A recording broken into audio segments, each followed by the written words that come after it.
Welcome to 12 TV. ముందుగా headlines చూద్దాం. కాకినాడ జిల్లా జగ్గంపేటలో ప్రజాగలం సభ. తన 40 ఏళ్ల ప్రస్థానంలో జగన్ వంటి నేతలు చూడలేదన్న బాబు అన్ని వ్యవస్థలను నిర్వీర్యం చేశాడని విమర్శలు. పెరుగు మీగడ మింగి ప్రజలకు మజ్జిగ నీళ్లు పోస్తున్నాడని ఆగ్రహం.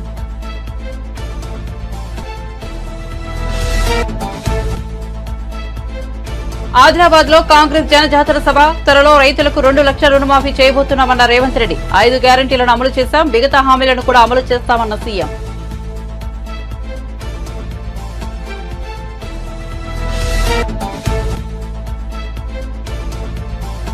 చిరంజీవిని ఎవరూ అవమానించలేదని సజ్జల స్పష్టీకరణ. ఆయన రాజకీయాల్లోకి రావాలనుకుంటే రావచ్చని వ్యాఖ్య. బ్యాంకులను మోసం చేసిన వారిని పక్కన కూర్చోబెట్టుకున్నారని విమర్శలు.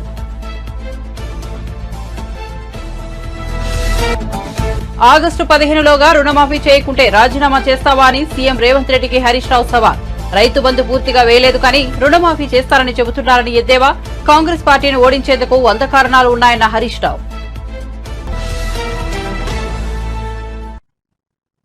ఇక వార్త వివరాల్లోకి వెళ్తే తన 40 ఏళ్ల రాజకీయ జీవితంలో జగన్ వంటి నేతను ఎక్కడా చూడలేదని టీడీపీ అధినేత చంద్రబాబు అన్నారు. తన జోలికి రావాలంటే అందరూ భయపడతారని, కానీ ఇతడు సైకో కాబట్టి భయమేమీ లేకుండా ఏమైనా చేస్తాడని వ్యాఖ్యానించారు.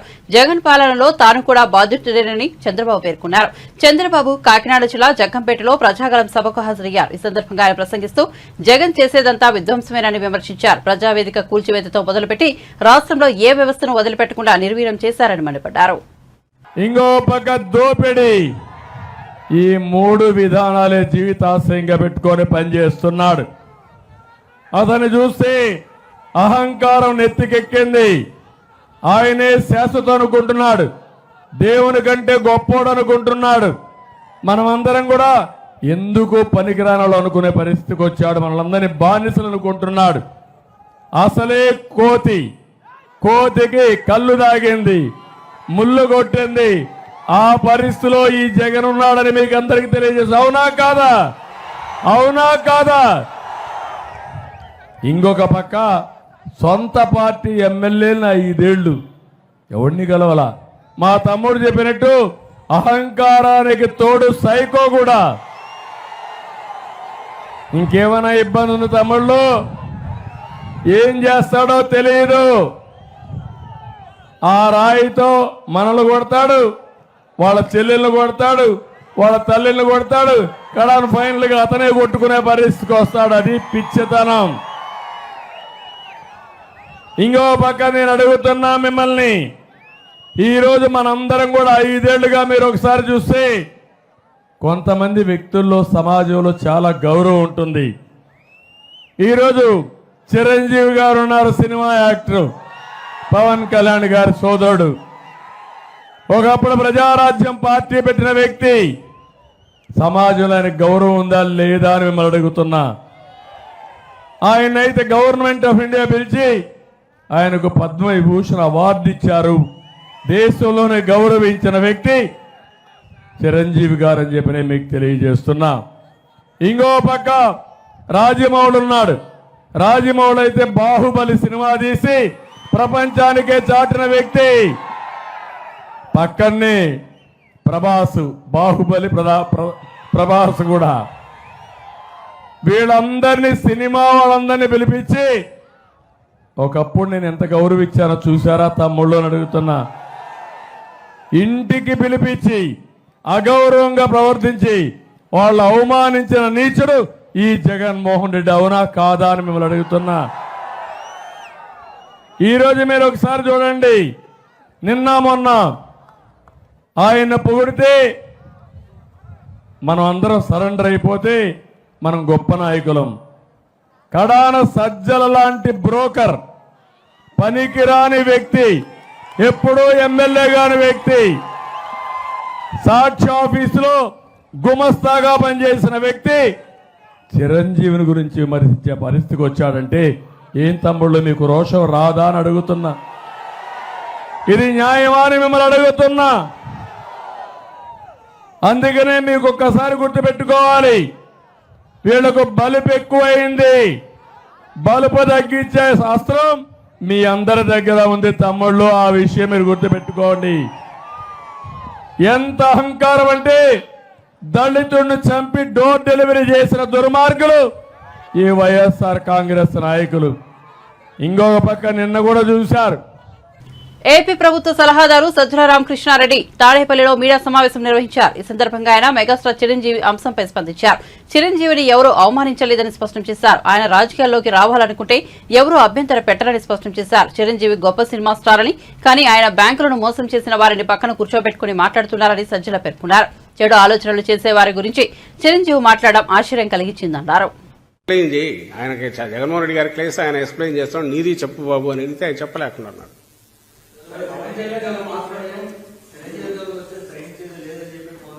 ఏదండి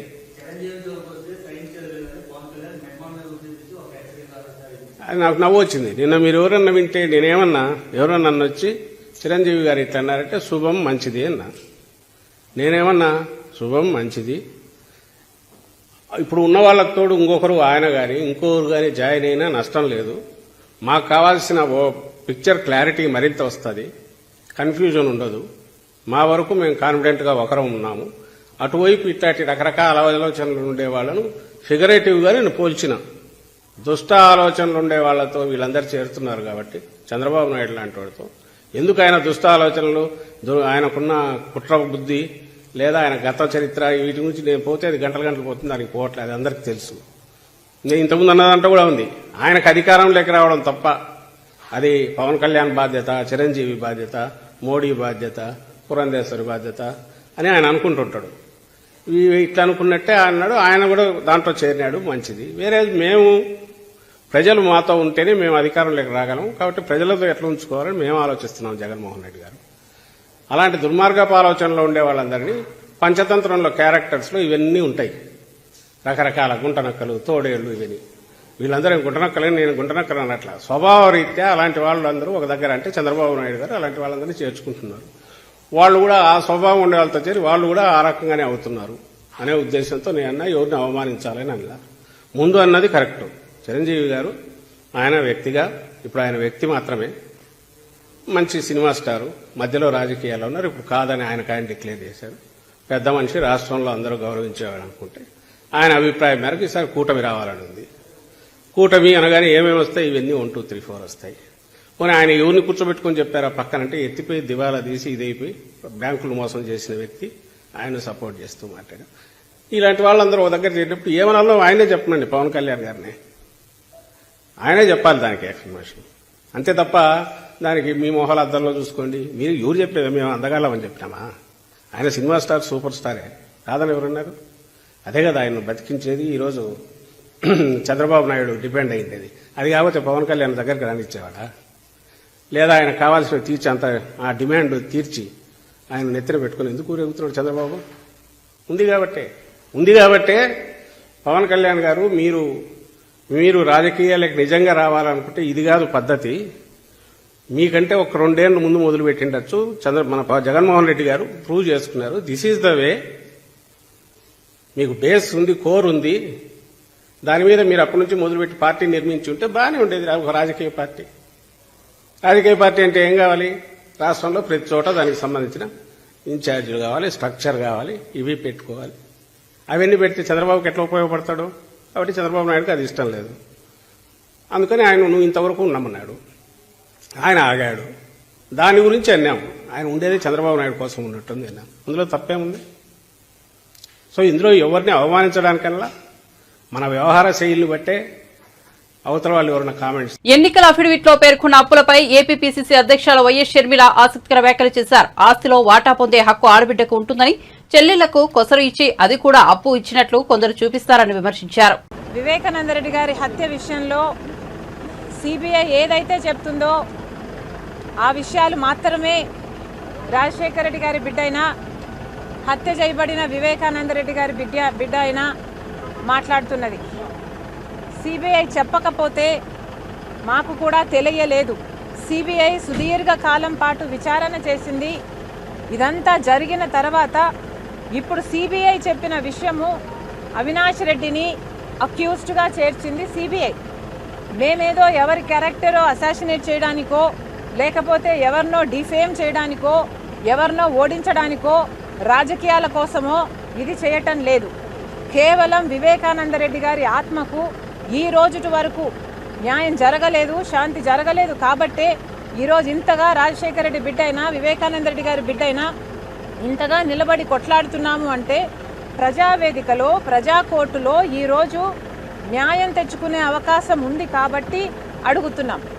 దానికి ఎందుకు భుజాలు దడుముకుంటున్నారు, ఎందుకు ఇంతగా భయపడుతున్నారు? మీరు ఓడిపోతారు అని మీరు నిర్ధారణకు వచ్చినట్టు మీరు ఇంత డెస్పరేట్గా ఇంత ఫస్ట్రేట్ అయ్యి వివేకానంద రెడ్డి గారి పర్సనల్ లైఫ్ని మీరు ఆయనను బదనాం చేయడానికి ఎంతగా ప్రయత్నిస్తున్నారో రాష్ట్ర ప్రజలందరూ చూస్తున్నారు. ఈ వికృత చేష్టలు మిమ్మల్ని ఎక్కడికి తీసుకెళ్ళావు, మిమ్మల్ని నాశనానికి దారి తీస్తాయని మళ్ళీ చెప్తున్నాం. వివేకానంద రెడ్డి గారి పర్సనల్ లైఫ్ గురించి ఎమ్మెల్సీగా ఆయనను మీరు పోటీలో వైసీపీ పోటీలో నిలబెట్టినప్పుడు కూడా మీకు తెలుసు.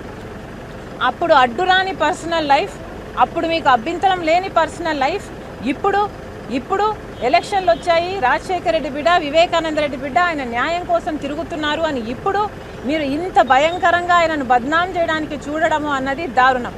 కానీ పబ్లిక్ సర్వెంట్స్గా ఉండడం మాకు ఇష్టమే, కానీ మేమేదో పబ్లిక్ ప్రాపర్టీ అయినట్టు పబ్లిక్ టాయిలెట్స్ అయినట్లు ట్రీట్ చేస్తే మాత్రం ఇది సరి కాదు. అని ఇప్పుడు అవకాశం ఉంది కాబట్టి ప్రజా తీర్పులో అవకాశం మేము తెచ్చుకునే ఛాన్స్ ఉంది కాబట్టే ఈరోజు ప్రజా కోర్టుకు వచ్చింది రాజశేఖర రెడ్డి బిడ్డ అయినా వివేకానంద రెడ్డి బిడ్డ అయినా. అందులో తప్పేముంది అని అడుగుతున్నాం. జగన్మోహన్ రెడ్డి గారు నాకు అప్పిచ్చారు అని నా అఫిడవిట్లో చేర్చడం జరిగింది. జస్ట్ ఫర్ క్లారిఫికేషన్ సేక్, సమాజంలో నిజానికి ఏ చెల్లెలికైనా తన ఆస్తిలో తన వాటా ఏ అన్నైనా తనకు ఇచ్చేయాలి. ఎందుకంటే అది ఆ ఆడబిడ్డ హక్కు. ఇయ్యాల్సిన బాధ్యత అన్నకుంటుంది. మేనమామగా కూడా అది ఒక బాధ్యత. ఎందుకంటే తల్లి తర్వాత తల్లి స్థానంలో నిలబడేవాడు మేనమామ కాబట్టి. ఇది సహజంగా అందరూ పాటించే నియమం అయితే కొంతమంది చెల్లెలకి ఇవ్వాల్సిన ఆస్తి వాటాను ఏదో తమ వాటాగా భావించి తామేదో చెల్లెలకి గిఫ్ట్గా ఇస్తున్నాము అనంత బిల్డప్ ఇచ్చేవాళ్ళు కూడా ఈరోజు సమాజంలో లేకపోలేదు. అది ఒకవైపు అయితే, ఇంకొంతమంది అయితే చెల్లెలు వాటా ఇవ్వాల్సింది ఇవ్వకపోగా దాంట్లో ఒక్క కొసరు చెల్లెలకిచ్చి అది కూడా అప్పు ఇచ్చినట్టుగా చూపించే వాళ్ళు కూడా ఈరోజు సమాజంలో ఉన్నారు. ఇది వాస్తవం. ఇది దేవునికి తెలుసు. ఇది మా కుటుంబం అంతటికీ కూడా తెలుసు. ముఖ్యమంత్రి రేవంత్ రెడ్డికి బీఆర్ఎస్ సిద్దిపేట ఎమ్మెల్యే హరీష్ రావు సవాల్ విసిరారు. ఆగస్టు 15లోగా 2 లక్షల రూపాయలు రుణమాఫీ చేస్తానని చెబుతున్నారని, ఆలోగా చేయకుంటే సీఎం పదవికి రాజీనామా చేస్తావా అని సవాల్ విసిరారు. సంగారెడ్డి జిల్లా కొండాపూర్లో బీఆర్ఎస్ ముఖ్య నాయకుల సమావేశంలో మాజీ మంత్రి మాట్లాడుతూ లోక్సభ ఎన్నికల్లో కాంగ్రెస్ పార్టీని ఎందుకు ఓడించారని రేవంత్ రెడ్డి ప్రశ్నిస్తున్నారని, కానీ వారిని ఓడించేందుకు 100 కారణాలు చూపిస్తామన్నారు. ఇచ్చిన హామీలను అమలు చేయకుంటే ప్రజలు ఓడించకుండా ఏం చేస్తారని ప్రశ్నించారు. కాంగ్రెస్ అంటేనే మోసం, నమ్మక ద్రోహం అని విమర్శించారు.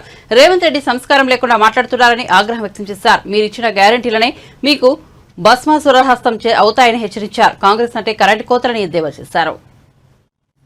కనీసం ఎంఎస్పీకి కూడా వడ్లు కొనక రైతుల ఉసురు పోసుకున్నందుకు ఇవాళ రాష్ట్రంలోని రైతులందరూ కాంగ్రెస్ పార్టీని ఓడించాలనుకుంటున్నారు.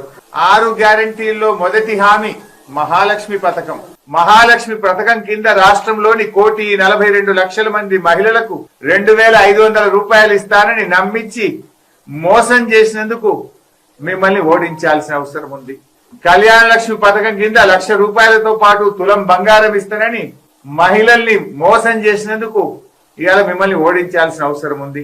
నిరుద్యోగ భృతి కింద 4,000 రూపాయలు ఇస్తామని ఎన్నికల ముందు ప్రియాంక గాంధీ గారితో చెప్పించి రేవంత్ రెడ్డి గారు చెప్పి మేనిఫెస్టోలో పెట్టి అసెంబ్లీలో మేము మాట ఇయ్యలేదని తప్పించుకుంటున్నందుకు మిమ్మల్ని ఓడించాలి.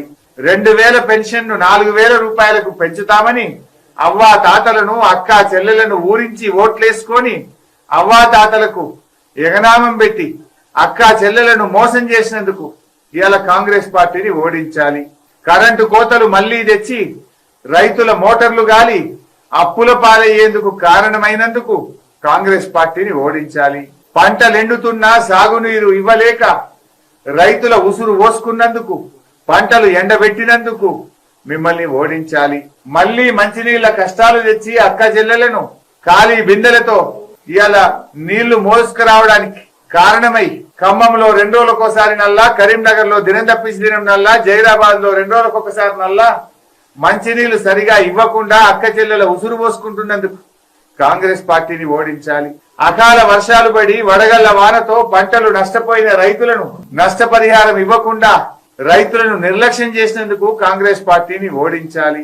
తెలంగాణ ప్రజలను గాలి కొదిలేసి ఢిల్లీకి చక్కర్లు కొడుతున్న మీ నిర్వాకాన్ని చూసి మిమ్మల్ని ఓడించాలనుకుంటున్నారు.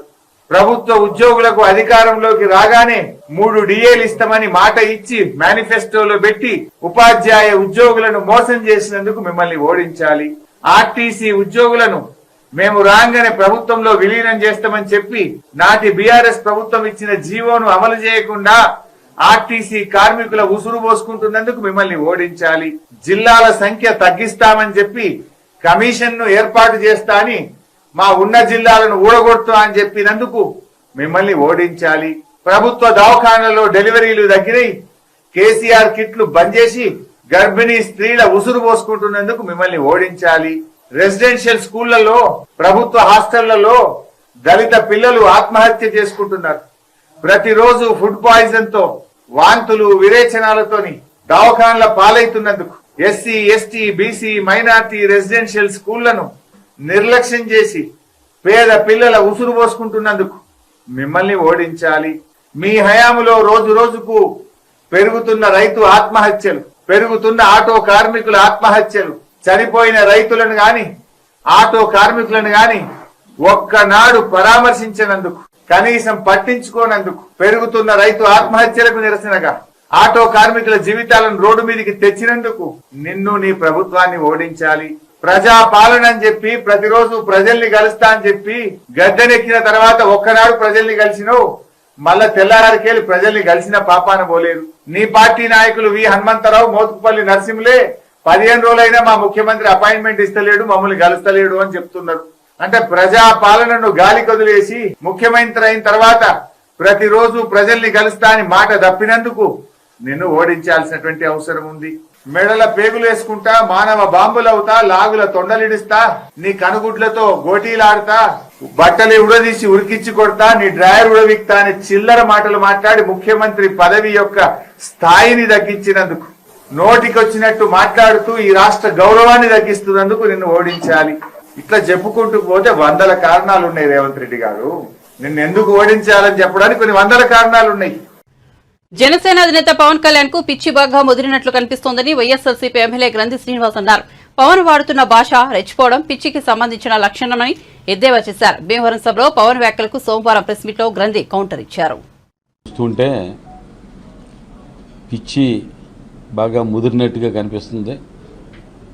ఎందుకంటే ఆల్రెడీ గతంలో ఆయన మాట్లాడే విధానం కానీ, ఆయన భాష కానీ, లేతే ఆయన ఊగిపోవడం కానీ, ఆ రెచ్చిపోవడం కానీ, ఈ లక్షణాలన్నీ కూడా ఏంటంటే అది ఒక పిచ్చికి సంబంధించిన లక్షణాలే. చూస్తూ ఉంటాం, ఎవరైనా ఆ రకంగా బయట ఎవరన్నా మాట్లాడుతుంటే వీటికి ఏమన్నా పిచ్చెక్కింది ఏంట్రా అని అనుకుంటాం. మరి ఈ రకంగా బాగా పిచ్చి ముదిరిపోయిన వ్యక్తిని తప్పనిసరిగా వైద్యం చేస్తే బాగుంటుంది అని చెప్పినప్పటికీ కూడా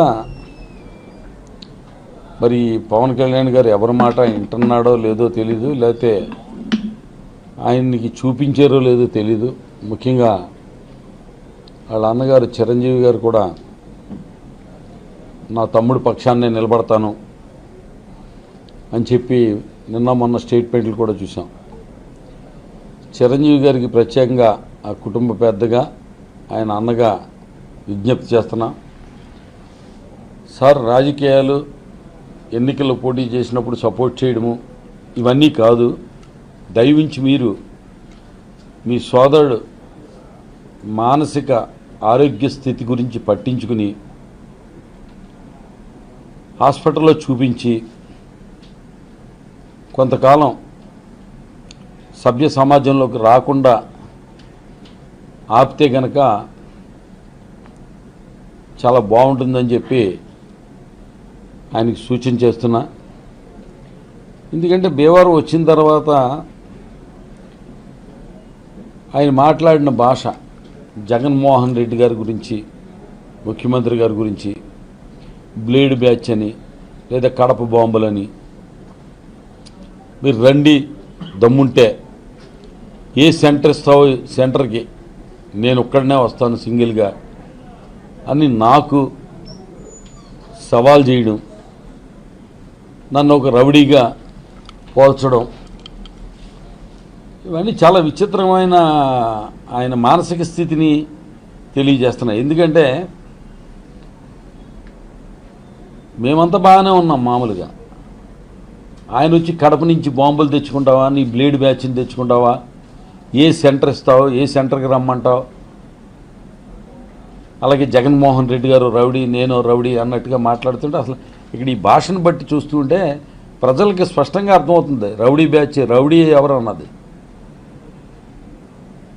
రౌడీ భాష మాట్లాడుతుంది ఎవరు? పవన్ కళ్యాణ్ గారు. తన మాటలను ప్రజలు నమ్మడం లేదని ముఖ్యమంత్రి రేవంత్ రెడ్డి దేవుళ్ల మీద ప్రమాణం చేస్తున్నారని బీజేపీ శాసనసభాపక్ష నేత ఏలేటి మహేశ్వర్ రెడ్డి అన్నారు. తాను వివిధ అంశాలపై ముఖ్యమంత్రికి బహిరంగ లేఖ పంపిస్తున్నానని పేర్కొన్నారు. సోమవారం ఆయన మీడియాతో మాట్లాడుతూ రాష్ట్రంలో కరువు కాటకాలు తీవ్రంగా ఉన్నాయన్నారు. వరి ధాన్యాన్ని కొనుగోలు చేయకపోవడంతో రైతులు తీవ్ర ఇబ్బందులు పడుతున్నారన్నారు. కౌలు రైతులు సహా రాష్ట్ర రైతాంగానికి 90,000 కోట్లు ఖర్చు పెట్టే స్తోమత ప్రభుత్వానికి ఉందా అని నిలదీశారు. ఎన్ని లక్షల మంది దేవుళ్ళ మీద ఒట్టు పెట్టుకోవాల్సి వస్తుంది. పోషమ్మ ఏ ఊరికో దావురిని ఒప్పియాలంటే ప్రతి ఊరూర పోయేసి పోషమ్మల మీద మైసమ్మ మీద ఒట్టు పెట్టుకునే పరిస్థితి వస్తుంది. ఈరోజు ప్రజలు నిన్ను నమ్ముతలేరు కాబట్టే నువ్వు ఈ రకంగా ఒట్ల బాగోద్దని పెట్టుకున్నావు కదా. మరి కేవలం రుణమాఫీ మీద ఒట్టు పెట్టుకుంటే మిగిలిన హామీలు గట్టు మీద పెట్టినవా? మిగిలిన హామీల సంగతి ఏమని చెప్పి నేను ప్రశ్నిస్తూ ఉన్నాను. ఈరోజు ఒక్కసారి మీరు ఆలోచన చేస్తే ముఖ్యమంత్రి గారికి నేను ఈరోజు ఒక బహిరంగ లేఖను కూడా మీ ద్వారా నేను పంపించడం జరుగుతున్నది. బహిరంగ లేఖలో చాలా స్పష్టంగా నేను అడుగుతా ఉన్నాను. కేవలం రైతులకు సంబంధించినటువంటి మీరు ఇచ్చినటువంటి హామీలు కౌలు రైతులకు కాకుండా 80,000 కోట్లు, కౌలు రైతుల్ని కలుపుకుంటే 90,000 కోట్లు. ఈరోజు మీరు ఇప్పిస్తామన్నటువంటి 3 లక్షల వడ్డీ లేని రుణాల సంగతి కూడా తీసుకుంటే 1,00,000 కోట్ల రూపాయలు కావాలా? మరి 1,00,000 కోట్ల రూపాయలు కేవలం ఒక వ్యవసాయ రంగానికి నువ్వు ఖర్చు పెట్టేటువంటి స్తోమత ఈ రాష్ట్ర ప్రభుత్వానికి ఉన్నదా? ముందు నువ్వు వైట్ పేపర్ని రిలీజ్ చేయాలి. నువ్వు గతంలో రిలీజ్ చేసిన వైట్ పేపర్ ప్రకారం ఈ రాష్ట్రంలో కనీసం ఇచ్చిన హామీలు కదా ఉన్నటువంటి సంక్షేమ కార్యక్రమాలు ముందుకు తీసుకెళ్ళడానికే మీ దగ్గర నిధులు లేనప్పుడు ఈ రకంగా మీరు కేవలం వ్యవసాయ రంగానికి సంబంధించిన 1,00,000 కోట్లు ఎక్కడి నుంచి మీరు జమ చేస్తారు? అదే మాదిరిగా మీరు ఇష్టమైనటువంటి పెన్షన్లు 4,000 రూపాయలు వృద్ధాప్య పెన్షన్ల విషయంలో నిధులు ఎక్కడి నుంచి సమకూరుస్తారు? అది కాకుండా నిరుద్యోగులకు మీరు ఇచ్చినటువంటి మాట సంగతి ఏంది? విద్యార్థులకు మీరు ఇస్తామన్నటువంటి మాట సంగతి ఏంది? అమ్మాయిలకు స్కూటీలు ఇస్తామన్నటువంటి మాట సంగతి ఏంది? పెళ్లిల్లో తులం బంగారము ప్లస్ 1,00,000 రూపాయలు ఇస్తామన్నటువంటి మాట సంగతి ఏంది? ఈరోజు ప్రజలు ఎదురు చూస్తూ ఉన్నారు. ఇంకా నువ్వు ఎప్పుడు కళ్యాణ లక్ష్మి ఇస్తావో వాటితో పాటు తులం బంగారం వస్తుందో అని. వివేక హత్య కేసులో సునీతతో తాను చీకటి ఒప్పందం చేసుకున్నానని అవినాష్ రెడ్డి నిరూపిస్తే జైలుకు వెళ్లడానికి తాను సిద్దమేనని వివేక కేసులో అప్రూవర్ దస్తగిరి సవాల్ విసిరారు. అవినాష్ రెడ్డి నిరూపించలేకపోతే జైలుకు వెళ్లడానికి ఆయన సిద్దమా అని ప్రశ్నించారు. వివేక కేసులో హంతకుడు బయట తిరుగుతున్నాడని జగన్మోహన్ రెడ్డి మాట్లాడారని దస్తగిరి తప్పుపట్టారు. హత్య చేయించింది ఎవరో జగన్, అవినాష్ రెడ్డి, భాస్కర్ రెడ్డి, శివశంకర్ రెడ్డికి తెలియదా అని ప్రశ్నించారు. ఈ నెల 25న జగన్ నామినేషన్ వేస్తుండటంతో తాను నామినేషన్ వేయడం కుదరదని అధికారులు చెప్పడంపై ఆయన మండిపడ్డారు. ఈ మధ్యకాలంలో జగన్మోహన్ రెడ్డి సిద్ధం అనే సభ పెట్టుకుని ప్రొద్దుటూరులో మాట్లాడడం జరిగింది. ఆ మాట్లాడే విధానం నేను చూసినా కూడా అయితే జగన్మోహన్ రెడ్డి నిస్సిగ్గుగా 5 ఏళ్ళు గమ్ము నుండి ఈరోజు ప్రజల ముందుకొచ్చి వివేకానంద రెడ్డి గారి కేసు హత్య గురించి కేసు గురించి మాట్లాడడం జరుగుతూ ఉంది. ఆ రోజు హంతకుడు బయట తిరుగుతూ ఉన్నాడు, ఆ రోజు హంతకుడు బహిరంగంగా చెప్తా ఉన్నాడని చెప్పి జగన్మోహన్ రెడ్డి నిస్సిగ్గుగా మాట్లాడడం జరిగింది. అయితే దాన్ని పూర్తిగా ఖండిస్తూ ఉండా. జగన్మోహన్ రెడ్డికి ఆయన పక్కలోనే ఉన్న అవినాష్ రెడ్డి గారి హత్య కేసులో భాగస్థులైన జగన్మోహన్ రెడ్డి కావచ్చు, అవినాష్ రెడ్డి కావచ్చు, బాసిరెడ్డి కావచ్చు, శివశంకర్ రెడ్డి కావచ్చు, వీళ్ళందరూ కూడా భాగస్థులే. ఆ విషయం జగన్మోహన్ రెడ్డికి కూడా తెలుసు. ఎవరు హత్య చేయించినారో, ఎవరు చెప్తే ఎవరు చేసినారో అనేది ఆంధ్రప్రదేశ్ రాష్ట్ర ప్రజలందరికీ కూడా తెలుసు. పులివెందులలో జేబీఎంరావు భరత్ పార్టీ ఆఫీసును జగన్మోహన్ రెడ్డి ఇంటి పక్కలను నిర్మించడం జరిగింది. అయితే కూడా ఈ ఆఫీసును తొలగించాలని చెప్పి పూర్తి స్థాయిలో అధికారులు అయితేనేమి, పోలీసు వ్యవస్థలను అయితేనేమి పూర్తిగా ప్రెజర్ చేస్తూ ఉన్నారు.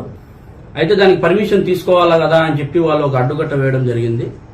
దానికి కూడా నేను పర్మిషన్ కోసం శతవిధాలుగా ప్రయత్నించినా నాకు పర్మిషన్ ఇవ్వకుండా చేసినారు. కానీ జగన్మోహన్ రెడ్డి 24-25 తేదీ వస్తున్నాడని చెప్పి ఇక్కడ ఈ జగన్మోహన్ రెడ్డి ఇంటి పక్కలో జేబీఎంరావు భారత్ పార్టీ ఆఫీస్ బోర్డులు కనపడకూడదు, బయట అవి కనిపిస్తే ఇబ్బంది అవుతాయని చెప్పి సచివాలయం నుంచి ఒక 2 వ్యక్తుల నుంచి చెప్పడం జరిగింది. జేబీఎంరావు భారత్ పార్టీ ఆఫీసును ఎటువంటి పరిస్థితిలో తొలగించేది లేదు, బోర్డులు కూడా తీయము, మీరు ఏం చేసుకుంటారో చేసుకోండి అని చెప్పి చెప్పడం కూడా జరిగింది. 25వ తారీఖు నేను నామినేషన్ వేస్తానా అని చెప్పి తెలుసుకొని అంతకుముందే పోలీస్ వ్యవస్థలను కూడా కీలుబొమ్మలు చేసి ఆడుకుంటున్న ఈ జగన్మోహన్ రెడ్డి 25వ తేదీ నువ్వు నామినేషన్ వేయకూడదు, ఆ రోజు జగన్మోహన్ రెడ్డి వస్తున్నాడు, ఆ రోజు నువ్వు నామినేషన్ వేయకూడదు, 23rd 22nd వేసుకోమంటున్నాడు, 23వ తారీఖు 24వ తారీఖు. అంటే ఎందుకు 25వ తారీఖు జగన్మోహన్ రెడ్డి అనే అతనికి ఒక్కనికేనా అర్హత ఉండేది? ఈసీ అధికారులు ఏమైనా ఆంక్షలు పెట్టినారా? పెట్టలే. కానీ ఈ రోజున ఎందుకు ఆ విధంగా పోలీస్ వ్యవస్థ వ్యవహరిస్తుంది అనేది అర్థం కాని పరిస్థితి. ఈ రోజు సిద్ధం సభ పెట్టేదానికి 500 రూపాయలు డబ్బులు, బిర్యానీ ప్యాకెట్లు, మందు ఇవన్నీ పెట్టేది ఒక ఎత్తు అయితే, ఆడవారిని డాక్రాలో మీకు ఎటువంటి హామీలు ఉండవు, మీకు రావు అని చెప్పి ఈ సచివాలయం దొంగలను క్రియేట్ చేసుకున్న ఈ జగన్మోహన్ రెడ్డి వీళ్ళే సైనికులుగా తయారు చేసుకుని, ఒక కాలకేయుని సైనికులుగా తయారు చేసుకుని ఈ రోజున వాళ్ళందరినీ కూడా ఇళ్లకాడికి పంపించి మీకు పింఛన్ రాదు, మీకు ఏంది ఇవ్వరు, మీరందరూ కూడా రావాలని చెప్పి ప్రెజర్ చేసి పిలుచుకోవడమే కాకుండా ప్రతి ఒక్కరిని భయభ్రాంతులకు గురి చేసి అతను సిద్ధం సభకు పిలుచుకుంటున్నారు. అవినాష్ రెడ్డి అనే వ్యక్తి కావచ్చు, ఇంకోరు కావచ్చు, మన ప్రెస్ మీట్ పెట్టి ఏదో సునీతమ్మ గారికి నాకు చీకటి ఒప్పందం అంట. ఆ చీకటి ఒప్పందం ఈ రోజున బయట పెట్టినా కూడా, ఈ రోజున అవినాష్ రెడ్డికి నేను సవాల్ విసురుతాండా, ఈ రోజున బయట పెట్టినా కూడా నేను జైలు వేయడానికి సిద్ధం. ఆ విధంగా నేను ఎన్నోసార్లు సవాల్ చేసిన, ఈ రోజు కూడా చేస్తా ఉండా. 24 hours లో ఆ చీకటి ఒప్పందం ఎందుకు నువ్వు బయట పెట్టు, నేను జైలుకు పోతా, లేకుంటే అన్ని ఒప్పుకొని నువ్వు లోపలికి పోతావా అని నేను ప్రశ్నిస్తా ఉండా. జగన్మోహన్ రెడ్డిని కావచ్చు, అవినాష్ రెడ్డిని కావచ్చు, బాసిరెడ్డి వీళ్ళందరినీ కావచ్చు నేను సవాల్ విసురుతాను. ఇదే మాట. ఈ రోజున మనకు మంచి అవకాశం వచ్చింది. ఓటు అనే పేరుతో గద్దె దించాలా జగన్మోహన్ రెడ్డిని 100%. గద్దె దించి మనమేందో మన ప్రజలతో పెట్టుకుంటే ఏమవుతుంది అని చెప్పేసి జగన్మోహన్ రెడ్డికి మనం బుద్ధి చెప్పాలా. ఎన్నో విధాలుగా ఎన్నో రకాలుగా నన్ను ఇబ్బందులు పెట్టినా కూడా జగన్మోహన్ రెడ్డి నీ ఉనికికి భయపడేది లేదు, నీకు భయపడి బతకాల్సిన అవసరం మాకు లేదు. ఈ రోజున నేను ప్రతి ఇంటికి రాలేకపోవచ్చు, ఖచ్చితంగా కూడా మీరందరూ కూడా ఆలోచన చేయాలా, నాకు జరిగిన అన్యాయం ఏంటి, నేను ఏ పరిస్థితిలో నిలబడినా. ఈ రోజున జగన్మోహన్ రెడ్డి గురించి ఒక ప్రెస్ మీట్ పెట్టి ఏదైనా తప్పు మాట్లాడితే సాయంత్రం కల్లా జైల్లోకి పోయే పరిస్థితి. మీరందరూ కూడా ఆలోచన చేసినారు. బులెటిన్ ముగించే ముందు హెడ్లైన్స్ మరోసారి చూద్దాం. కాకినాడ జిల్లా జగ్గంపేటలో ప్రజాగలం సభ. తన 40 ఏళ్ల ప్రస్థానంలో జగన్ వంటి నేతలు చూడలేదన్న బాబు, అన్ని వ్యవస్థలను నిర్వీర్యం చేశాడని విమర్శలు. పెరుగు మీగడ మింగి ప్రజలకు మజ్జిగ నీళ్లు పోస్తున్నాడని ఆగ్రహం.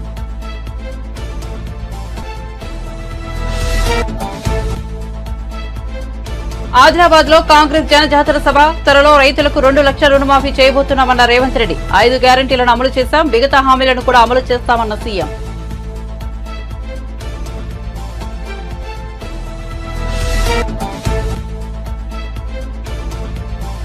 చిరంజీవిని ఎవరూ అవమానించలేదని సజ్జల స్పష్టీకరణ. ఆయన రాజకీయాల్లోకి రావాలనుకుంటే రావచ్చని వ్యాఖ్య. బ్యాంకులను మోసం చేసిన వారిని పక్కన కూర్చోబెట్టుకున్నారని విమర్శలు.